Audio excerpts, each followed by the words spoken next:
আমি একজন নাগরিক হিসাবে আমি মমতা ব্যানার্জির সেই চক্রান্তটা আপনাদের কাছে তুলে ধরছি। 2002 সালে গুজরাটে যখন দাঙ্গা হয়েছিল, মেয়ে মায়ের পেট কেটে বাচ্চাকে পার করে যারা তরবারে তুলেছিল, মমতা ব্যানার্জি তাদেরকে ফুল পাঠিয়েছিল। যারা দাঙ্গাবাজকে সাপোর্ট করে সেই মমতাকে আমরা সাপোর্ট করব না। আপনারা নিশ্চয়ই জানেন মমতা ব্যানার্জি রেলমন্ত্রী ছিল, জানেন তো নাকি? আমার এই কথাগুলোকে মমতা ব্যানার্জি কেটে দিক। আমি ব্যক্তি আক্রমণ করছি না, কিন্তু উনি আমাকে ব্যক্তি আক্রমণ করে, দেখেছেন না? বলছে ও ফুরফুরার কেউ নয়, ও বাচাল ছেলে, ও চ্যাংড়া ছেলে, ও কি বলে শয়তান। শুনছেন তো? আমি প্রিয় বাংলার মা বাবা দাদা দিদি ভাই বোন জাতি ধর্ম বর্ণ নির্বিশেষে সবার কাছে জানতে চাই, একটা সিএম এর মুখে কাউকে শয়তান বলা কথাটা মানায়?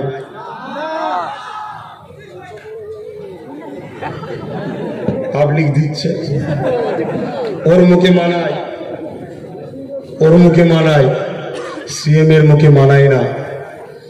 সমাজে যত মূর্খ বাড়বে এর জন্য সরকার দোষী, সমাজ দোষী নয়। সমাজে যত হিংসা বাড়ে এর জন্য সমাজ দোষী নয়, গভর্নমেন্ট দোষী। গভর্নমেন্ট সমাজকে পড়াতে পারেনি, পরিবর্তন করতে পারেনি, শিক্ষা দিতে পারেনি, কর্মসংস্থান দিতে পারেনি। তাই তো মূর্খ হচ্ছে আর বেকার হয়ে মাচানে আড্ডা দিয়ে কি করে ওর ক্ষতি করবো, কি করে ওর ক্ষতি করবো, এই নিয়ে পেরেশানে আছে। এর জন্য সরকার দোষী। কিন্তু আজকে আমাকে ব্যক্তি আক্রমণ করছে। আমি জানতে চাই মমতা ব্যানার্জি বিজেপি হ্যাঁ কি না? আমি সবার কাছে শুনতে চাইছি। কেউ যদি না বলেন সেটাও বলেন যে না। আমি জানতে চাইছি মমতা ব্যানার্জি বিজেপি হ্যাঁ কি না? আমি আজকে আমডাঙ্গা এবং নৈহাটি দুই প্রার্থীর এখানে রয়েছে। আমডাঙ্গায় জামাল উদ্দিন এবং নৈহাটিতে ইন্দ্রাণী কুণ্ডু মুখার্জি, এই দুই প্রার্থী রয়েছেন এখানে। এনাদেরকে সাথে করে নিয়ে এই আমডাঙ্গা জনসভা থেকে আমি চ্যালেঞ্জ দিচ্ছি, আমার এই প্রশ্নের উত্তর মমতা ব্যানার্জি দিক। যে মমতা ব্যানার্জি বলুক আমি বিজেপি নয়, কিন্তু আমি বলছি মমতা ব্যানার্জি রেল মিনিস্টার ছিল বিজেপি থেকে। মমতা ব্যানার্জি 2004-এ জোট করেছে বিজেপির সাথে, 2006-এ জোট করেছে বিজেপির সাথে, 6-এ জোট করেছে বিজেপির সাথে। আনন্দবাজার পত্রিকায় বলেছে বিজেপিকে বাংলায় এনে ফন্ডে এনে লড়বো। মমতা ব্যানার্জি মণিপুরে কংগ্রেস সরকার জিতেছিল, বিজেপি হেরে গিয়েছিল, 2টো সিট বিজেপির কম ছিল। মমতা ব্যানার্জি বিজেপিকে সাপোর্ট করে কংগ্রেসকে ফেলে দিয়ে ওখানে সরকার তৈরি করেছে। আমি যে কথাগুলো বলছি মমতা ব্যানার্জি বলে দিক যে আব্বাস ভুল বলছে, যা শাস্তি দেবে তাই মেনে নেবো। কিন্তু আমি জনসমর্থনে বলে যাচ্ছি Mamata Banerjee BJP BJP BJP. কথা বুঝে আসছে না? নাই? তাহলে আমরা বিজেপিকে ভোট দেবো? এই দাঙ্গা চাই আমরা, অশান্তি চাই আমরা, বেকার যুবক যুবতীর সংখ্যা বেড়ে যাক আমরা চাই, আমরা ধর্মের নামে মারপিট চাই, তাহলে আমরা বিজেপিকে ভোট দেবো না। মমতা যখন বিজেপি, মমতাকেও ভোট দেবো না। ঠিক না ঠিক? একদম সাফ কথা। বাকিটা আপনাদের ইচ্ছা। এখন ইমাম সাহেব যদি মনে করে হুজুর আপনি যা বললেন তাহলে আমার 30,000 বছরে গেল, হাই রে ইমাম সাহেব, আপনাকে অনুরোধ করছি, আপনি এবং ইমাম সাহেবের সন্তানদের অনুরোধ করছি, আব্বুকে বুঝাও যে আব্বু 30,000 বছরে পাও, তুমি আমার চাকরি যে দেবে সেই সরকার তৈরি করো, মাসে 30,000 পাবো, তোমাকে বছরে 1 লাখ আমি দেবো। 30,000 টাকা মাসে 2,500-এর ভাতা পেয়ে মাথা কাজ করছেন। তাও কজন? 500 জন। আমি সব ইমামকে বলছি 500 জন, বাকি সব বন্ধ হয়ে গেছে। আমি ইমামদের ছোট করছি না, পুরোহিতদের ছোট করছি না। পুরোহিতদের বলবো দাদা 1,000 টাকা মাসে কি হবে? আপনার বাচ্চার চাকরির কথা ভাবুন, আপনার মেয়ের কর্মসংস্থানের কথা ভাবুন। যে সরকার আপনার মেয়েকে চাকরি দেবে, কর্মসংস্থান দেবে, মাসে কম করে 30,000, বছরে 3 বারং 36, 3,60,000। আপনার পরিবারের ওই বাচ্চা নেবে বছরে 2,60,000 আর আপনাকে আপনার বাচ্চা দেবে 1 লাখ, আপনি কি করবেন বছরে 12,000 নিয়ে? ভাবুন, এই ভিক্ষা দিয়া সরকার আমাদের লাগবে না। আমাদের কাছে নেতা আগে নয়, দেশ আগে। আমার দেশ আমাদেরকে যে অধিকার দিয়েছে সে অধিকারটা দাও। কোন নেতার দয়া ভিক্ষা আমরা চাই না, ঠিক না বেঠিক? আজকে দেশ বলেছে শিক্ষা দিতে হবে প্রত্যেকটা নাগরিককে, তাই শিক্ষার ফ্রি ব্যবস্থা করো। প্রত্যেকটা ব্যক্তি যাদের ঘর নেই ঘর দিতে হবে, ফ্রি ঘর দিবার ব্যবস্থা করো। প্রত্যেকে যারা গরিব ফ্রি চিকিৎসা করতে হবে, ফ্রি চিকিৎসার ব্যবস্থা করো। প্রত্যেককে কর্মসংস্থান দিতে হবে, এটা আমার দেশ বলেছে, কর্মসংস্থানের ব্যবস্থা করো। না, ওটা দেবো না। মা বোনেরা 500,000 টাকা করে হাত খরচ দেবো। হাত খরচ মানে কি? আমি যদি কাউকে হাত খরচ দিই তার মানে সে আমার গোলাম হয়ে আছে। যখন সময় পড়বে তখন বলবো, কই গো মা বোনেরা, ভোটের সময় নামুনি কেন? যেমন আজকে বলছে ক্লাবগুলো কোথায় গেল রে? কেন? ভাতা দিয়েছিল বলে। ক্লাবগুলো গেল কোথায় বলছে না, বলেনি? অতএব ভিক্ষা আমরা চাই না, আমরা অধিকার চাই। কোথায় কিছু নয়। এই বাংলাতে কোনদিন বিভাজনের রাজনীতি হয়নি। এই বাংলাতে কোনদিন আমি শুনিনি ভোটের কোন ধর্ম আছে। আজকে শুনছি হিন্দু ভোট, মুসলিম ভোট। তাই দিদিমণি বলছে সংখ্যালঘু ভোটাররা তোমরা ভাগ করবে না ভোটটা। আরে ভোটটা বা সংখ্যালঘু হয়, সংখ্যাগুরু হয়, ভোট তো নাগরিকের হয়। কোনদিন শুনিনি ভোটের ধর্ম আছে। ভোট তো মানুষ দেয়। একটা হিন্দু প্রার্থীকেও মুসলিম দলিত আদিবাসী ভোট দেয়, একটা মুসলিম প্রার্থীকেও মুসলিম দলিত আদিবাসী হিন্দু ভোট দেয়। কেন? আমরা কর্মের জন্য ভোট দিই, আমরা দেশের জন্য ভোট দিই, আমরা গণতন্ত্রের জন্য ভোট দিই, আমরা গণতন্ত্রের উৎসবকে বজায় রাখার জন্য ভোট দিই, আমরা কোন ধর্ম থেকে ভোট দিই না। আজকেই মমতা ব্যানার্জি এই বাংলাদেশে বিভাজনের রাজনীতি তৈরি করেছে। কোথায় কিচ্ছু নয়, হঠাৎ করে বলে দিল যে দুর্গা বিসর্জন বন্ধ রাখতে হবে। কেন বন্ধ করবো? বলছে মুসলমানদের মহরম হবে। কোন মুসলমান বলেছিল যে আপনাকে বন্ধ রাখতে? জবাব ঠিক মমতা, মমতা ব্যানার্জি জবাব দাও। তুমি জনগণের কাছে ভোট পরে চাইবে, তুমি আগে জবাব দাও। আমি বাংলার নাগরিক জানতে চাই, কোন মুসলমান তোমাকে বলেছিল যে মহরম হবে, হিন্দুদের দুর্গা বিসর্জন বন্ধ করতে হবে? তখন কোন মুসলমান বলে রে এই বিভাজনটা তুমি করলে কেন? এটা করেছিল বলেই তো আজকে হিন্দু ভাইদের মধ্যে অনেকে দুঃখ করে বিজেপিকে আনছে। তারা বিজেপিকে চাই না, বাধ্য হয়ে তারা আনছে। এই বিভাজন মমতা করেছে। আজকে যখন খুলে খুলে বলে দিচ্ছি, বলছে আব্বাস বিজেপি থেকে টাকা নিয়েছে, ও মুসলমানদের ভোট ভাগ করছে। লাও, আবার সেই ভোটের ধর্ম হয়ে গেল। কেন? আমি আশা করতে পারি না যে আমাকে আমার হিন্দু মা ভোট দেবে, দলিত মা ভোট দেবে, আদিবাসী মা ভোট দেবে? আশা করতে পারি না? পারি না? কেন দেবে না? তাদেরও তো আমি বাচ্চা, তাদেরই তো দেশবাসী। আমি তো অন্য দেশের ক্যান্ডিডেট নই। কিন্তু দেখুন এখানে বিভাজন করছে। তাহলে এই বিভাজন মমতা ব্যানার্জি বাংলায় তৈরি করেছে। আর সেই শস্যটা আজকে অমিত শাহ মোদী ধরে নিয়েছে। কোথায় কিছু নয়, এই মমতা ব্যানার্জি লোক দিয়ে বলিয়েছে, বল কলকাতা হলো মিনি পাকিস্তান, বলেছে না? বলেনি? আজকের এই কথাটা যদি টিএমসি না বলতো তাহলে বিজেপি এই কথাটা ভোট ভাগ করতে পারত। এটা পরিকল্পনা যে এইরকম কথা ভুলভাল বক, ওইগুলো নিয়ে আমরা মানুষের কাছে যাব, তবেই তো বিভাজন হবে। আর বিভাজন না হলে তাহলে আমরা কখনো বাংলায় সুযোগ পাবো না। এই বাংলায় যে পদ্ম ফুল ফোটাবার কন্ট্রাক্ট নিয়েছিল, সেই কন্ট্রাক্টের একটা রাস্তা হলো দুর্গা বিসর্জন বন্ধ রাখো, কেন মহরম হবে। এই শুনছেন তো ভাইরা? কোন মুসলমান এখানে যারা বসে আছেন, 1 সেকেন্ডের জন্য যদি মনে করেন যে আমি ধর্ম করব, ওটা বন্ধ থাকুক, আপনি প্রকৃত ধার্মিক নয়।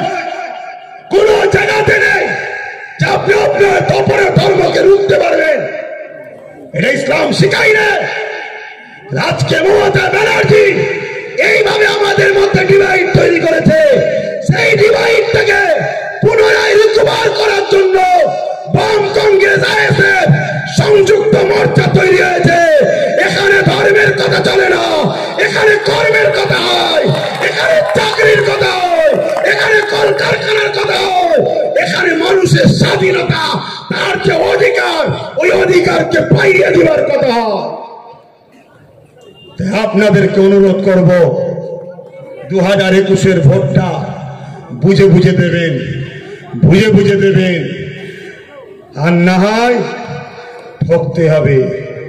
তাহলে বিজেপিকে ভোট দেওয়া যাবে, জোড়াফুলকে ভোট দেওয়া যাবে, কেন দুটো একই টাকা, রিপিট আর রিপিট। কথা বুঝছেন না, বোঝেন না? তাহলে এক কথায় আপনারা শপথ নিন, ফুলে হাত দেবো না। কি ফুলে হাত?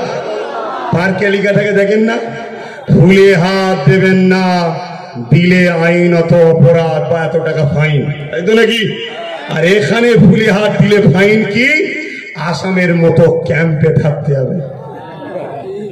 আসামে বলেছিল বিজেপি গভর্নমেন্ট এলে আব্দুল করিমের দুতলা বাড়ি থেকে নামিয়ে ক্যাম্পে ভরবো, তোমায় দুতলাটা দেবো। দিয়েছে? আব্দুল করিম ঘরে রয়ে গেছে, কিন্তু 15 লক্ষ বাঙালি হিন্দু মা বাবা আজকে ক্যাম্পে পড়ে আছে, যেটা দুঃখজনক, যেটা অত্যন্ত অন্যায় কাজ, নোংরা কাজ। কেন মানুষকে জুলুম করবে, তার মধ্যে মানবতা বলে কিছু থাকতে পারে না, ঠিক না বেটি? আর আমার ভারতবর্ষ সারা পৃথিবীকে আনাজ খাওয়াচ্ছে, সারা পৃথিবীকে সবজি দিচ্ছে, সারা পৃথিবীতে আমার ভারতবর্ষ খাবার দিচ্ছে। আর আমার ভারতে থাকা 1 কোটি 1.5 কোটি হিন্দু হোক, মুসলমান হোক, যেই হোক, তাদেরকে আমরা ভারতীয়রা খাওয়াতে পারবো না? ক্যাম্পে ভরে ভরে মারতে হবে? এদের চিন্তাধারাটা আলাদা।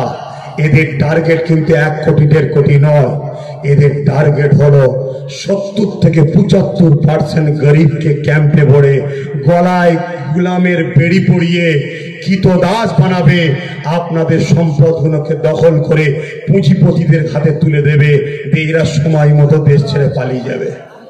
অনুরোধ করব, এই বিভাজন বন্ধ করুন। আজকে মমতা ব্যানার্জি কিছু কিছু জায়গায় গিয়ে বলছে এনআরসি নাকি আমি বন্ধ করেছি, পাক্কা মিথ্যা কথা বলছে, একটা মৃত্যু। আরে আমি শুধু বলেছিলাম যে আপনি সুপ্রিম কোর্টে গিয়ে একটা কেস করুন যে আমার বাংলায় এসব কিছু চলবে না। এই বলার ধরুন আমার বাড়িতে রাত 1:45-2টার সময় 2,500-3 হাজার পুলিশ পাঠিয়েছিল আমাকে চমকাবে বলে, কিন্তু আজকে চমকাচ্ছে কে? তুমি দেখে নাও, আজকে তোমাকে চমকা দিয়েছে জনগণ। আমাকে চমকাতে চেয়েছিল, ভাববে এত পুলিশ দেখে পরের দিন আর বেরোবে না। না বন্ধু, অত সহজ নয়।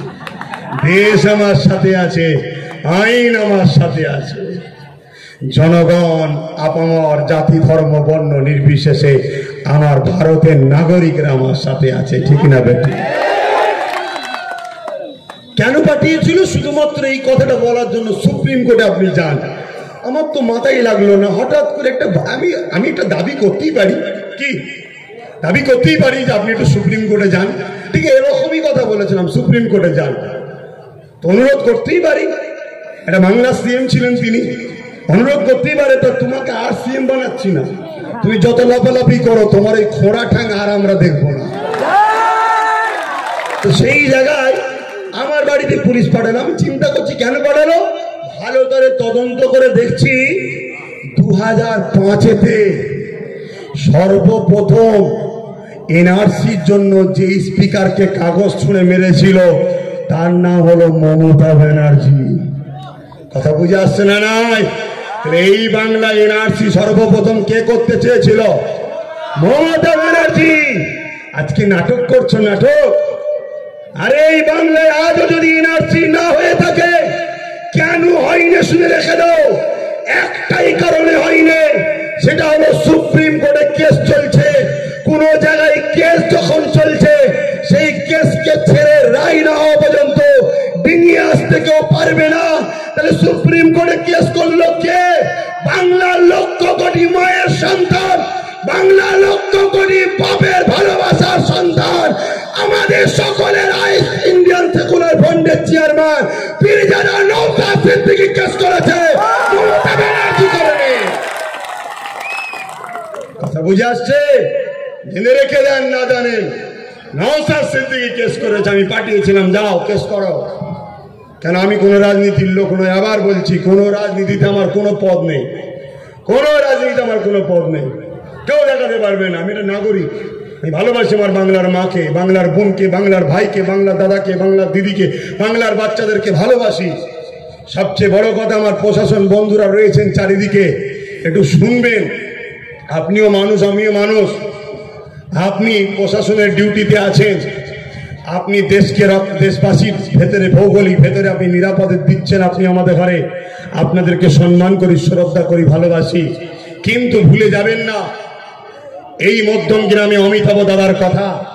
এই মমতা ব্যানার্জি বলেছিল, যাও বিমল গুরুংকে ধরো। মমতা ব্যানার্জির কথায় বিমল গুরুংকে ধরতে গিয়ে আমার অমিতাভ দাদা গুলি খেয়ে মারা গেল। সর্বপ্রথম যদি বাংলায় কেউ প্রশাসনদের জন্য বুলেট প্রুফের জ্যাকেটের দাবি করে থাকে, সেটা আব্বাস সিদ্দিকী করেছে। সংযুক্ত মোর্চা ক্ষমতায় আসলে পুলিশরা বুলেট জ্যাকেট পাবে। কিন্তু আমি যেটা বলতে চাইছি, অমিতাভ দাদাকে গুলি করে যারা মারলো তাদের সঙ্গে মমতা ব্যানার্জি আবার জোট করেছে। তাহলে বলুন, প্রশাসনের খুনিদের সঙ্গে মমতা ব্যানার্জি জোট করছে। মমতা ব্যানার্জি দেশপ্রেমিক হতো, তাহলে প্রশাসন তো দেশের পাট, তাহলে প্রশাসনদের খুনিদের সঙ্গে কখনো হাত মিলাতো না। তাই প্রশাসনদের দুশ্মন যারা, তারা আমাদেরও দুশ্মন। এই মমতাকে আর ভোট নয়। তাহলে জোড়া ফুলে ভোট দেবেন। শত শেষ কথা বলে যাচ্ছি, মমতা ব্যানার্জি খোদ নিজে বলছে আমার দলে এখনো কিছু গাদ্দার আছে। রফিকার গাদ্দার না গাদ্দার নয় আমি জানি না। রফিকার আমফানের চাল তেরপল চুরি করেছে কি করে না আমি জানি না। এলাকার লোক বলছে করেছে, কারণ আমার এলাকায় বাড়ি নয়। রফিকার করোনার সময় চাল চুরি করেছে কি করেছে আমি জানি না। কাটমানি খেয়েছে কি খাই না আমি জানি না। কিন্তু মমতা ব্যানার্জি বলছে আমার দলে গাদ্দার আছে। সেই গাদ্দার তাহলে নিশ্চয়ই মমতা ব্যানার্জি জানে। তাহলে গাদ্দারকে টিকিট দিল কেন? কথা বুঝছেন না, বোঝেন না? যদি বলেন দিবার পরে তো বুঝতে পেরেছি, তাহলে আপনি চিহ্নিত করুন পেপারে এই কটা গাদ্দার আছে। ঠিক না বেঠিক? আর না হয় আমরা রফিকারকেও গাদ্দার ভাববো, আর নৈহাটিতে যে টিএমসির আছে কি বলে জুরাফুলের ওকেও গাদ্দার ভাববো। কারণ চিহ্নিত করে দিন। গাদ্দারকে কখনো ভোট দিতে পারি? কারণ আমি ভোট দেবো জুরাফুলের, জিতার পরে চলে যাবে পদ্ম ফুলে। অর্থাৎ জুরাফুলের সিস্টেমটা কি বুঝতে পারছেন তো? বয়সের অপেক্ষা, বয়স বয়স। জুরাফুলের সিস্টেম হচ্ছে যখন কুঁড়ি বেরোবে জোড়া, আর একটু বড় হলেও জোড়া, পাতা বেরোবে জোড়া। যখনই বয়সটা একেবারে পেকে যায় তখনই হয়ে যায় অটোমেটিক পদ্ম ফুল। আপনি দেখুন রাজীব ব্যানার্জি জোড়া ফুলে কুড়ি বেরোলো, বয়স হয়ে গেল পদ্ম ফুল। শুভেন্দু অধিকারী জোড়া ফুল, বয়স হলো পদ্ম ফুল। শুভেন্দু মাথায় টুপি দিয়ে ইফতারে বসেছিল রে বাবা, ওসব থেকে লাভ নেই, বয়স হতেই হয়ে গেল পদ্ম ফুল। আপনি দেখুন মুকুল জোড়া ফুল, বয়স হতেই পদ্ম ফুল। আপনি দেখুন সুমন চট্টোপাধ্যায় জোড়া ফুল, কলকাতার মেয়র, বয়স হতেই হয়ে গেল পদ্ম ফুল। লকেটকে দেখুন জোড়া ফুল, বয়স হতেই পদ্ম ফুল। শান্তনু ঠাকুর দেখুন জোড়া ফুল, বয়স হতেই পদ্ম ফুল। মমতারও বয়স এখন হয়নি তাই জোড়া ফুল, বয়স হলে ও যাবে পদ্ম ফুলে। তাহলে তোমার রফিকারের বয়সটা 21ই বাড়বে। দিদি বলে এটা হয় কখনো? কিচ্ছু করেনি, সারদার সুইচ বিজেপির হাতে। দিদি কি হয়েছে? সিবিআই যাচ্ছে, কি করতে হবে? 10টা কম পড়েছে, পাঠাও। খেল শেষ। কথা বুঝছেন না, বোঝেন না? এই কথা বুঝছেন তো নাকি? 10টা সিট কম পড়েছে। মণিপুরের দুটো যেমন কম পড়েছিল বিজেপি, বাংলায় হয়তো 10 কোটিটা কম পড়লো। বিজেপির অবস্থা খুব একটা ভালো নয়। ও এখন 100 টাকাতে পারছে না। ওই এতবার অমিত শাহ মোদী এসে আর এসে কিছু করতে পারছে না। কেন সংযুক্ত মোর্চা যে স্পিড ধরে নিয়েছে একে আর রুখতে পারছে না। জার্সি ছিঁড়ে যায় প্যান্ট ছিঁড়ে যায় বল দিয়েই থামবো আমরা। কথা বুঝছেন না বোঝেন নেই?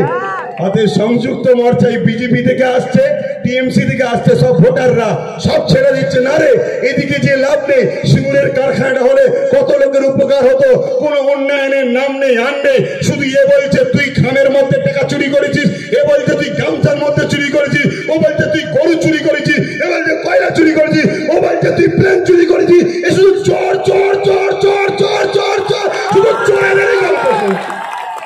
আর সংযুক্ত মোর্চা বলছে আসো, শিল্প হবে, কারখানা হবে, বেকার যুবক যুবতীদের কর্মসংস্থান হবে, ট্যাব দেবো না, আমরা চাকরি দেবো। 5 টাকার ডিম ভাত দেবো না, আমরা চাকরি দেবো। তুই শাক খাবি কি মাছ খাবি, নিজের খুশি মতো খাবি। কথা বুঝছেন না বোঝেন না? তাহলে আপনারা বলুন, পদ্মফুল রুখতে চান? পদ্মফুল রুখতে চান? এলাকায় দোকানে দোকানে যদি মদ বিক্রি হয়, মদটা ভালো না খারাপ? কেন ওই মদের জন্য ক্রাইম হয়, ওই মদের জন্য বহুত মায়ের সংসার নষ্ট হয়ে যায়, ওই মদের জন্য অনেক অ্যাক্সিডেন্ট হয়, ওই মদের জন্য লিভার নষ্ট হয়ে যায়। মদ ব্যান্ড করবো, এলাকার লোকেরা ভাবলো তো দোকানে দোকানে ছাপ্পা মেরে মদ ব্যান্ড হবে। 500 বোতল 200 বোতল কাটলেন, ফেলে দিলেন, পরের দিন আবার দেখবেন কারখানা থেকে মাল চলে এসেছে, আবার বিক্রি হচ্ছে।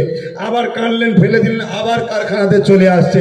কতবার এরকম করবেন? সবচেয়ে বড় ভালো হবে কারখানাটাই তালা মেরে দেন, সব মিটে যাবে। অতএব পদ্মফুল দোকানে দোকানে না খুঁজে, যে কারখানা থেকে পদ্মফুলের প্রোডাকশন হচ্ছে ওই টিএমসির কারখানায় তালা মেরে দেন। চূড়া ফুলও গজাবে না, বড় হবে না, পদ্মফুলও হবে না, বাজারে আর মাল পাওয়া যাবে না। কষ্ট হচ্ছে? কাউকে ব্যক্তি আক্রমণ করেছি? আমি বাংলার নাগরিক, ভারতীয়, আমি বলার অধিকার আছে না? না, রাস্তায় হাত গুটোবে? রাস্তায় হাত গুটোবে নাকি? আমার সামনে শুনি বাবা, পাখামো ছুটে যাবে। কথা বুঝে আসছে না? নাই? তাহলে আমার আম্মা কোনো কি বলছেন? কি বলছেন? ছেলের কথা শুনবেন তো নাকি? বিপদে কাজে লাগবে বলে গেলাম। কেন সংযুক্ত মোর্চার একটা চেয়ারের পা আমার হাতে আছে। আমার আম্মারা, এই বাচ্চা হই, আপনাদের সন্তান হই, কেন পৃথিবীতে